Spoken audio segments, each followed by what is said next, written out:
పశ్చిమ గోదావరి జిల్లా భీమవరంలో గనుపూడి పంచాయతీరాజ్ క్షేత్రం శ్రీ ఉమా సోమేశ్వర జనార్దన స్వామిని ఆధ్యాత్మికవేత్త రాధా మనోహర్ దాస్ దర్శించుకున్నారు. ఆయన స్వామివారికి ప్రత్యేక పూజలు నిర్వహించారు. పంచారామ క్షేత్రాలని అక్కడ స్వామివార్ల పేర్లతో పిలువబడుతున్నాయని, ఇక్కడ కూడా సోమారామంగా పేరు మార్చి ప్రభుత్వం గెజెట్లో పెట్టాలన్నారు. 15 రోజులకోసారి ఇక్కడ శివలింగం రంగు మారటం, శివుడు ఉన్నాడని చెప్పడానికి ఇదే నిదర్శనమన్నారు.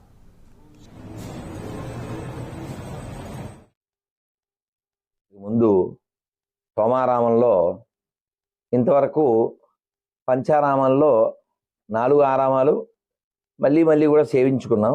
కానీ ఈ భీమవరం గునుపూడి అని పిలువబడేటువంటి ఈ స్థలంలో ఉన్నటువంటి సోమారామం వాస్తవంగా చంద్రపుష్కరిణి కలిగి చంద్రుని చేత ప్రతిష్ఠింపబడినటువంటి ఈ క్షేత్రం సోమారామంగా పిలువబడాలి.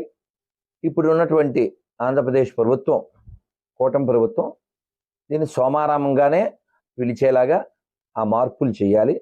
ఏదో పేరు పెట్టారు, ఏమిటో గునుపూడి అని, బ్రిటిష్ కాలం పేరు.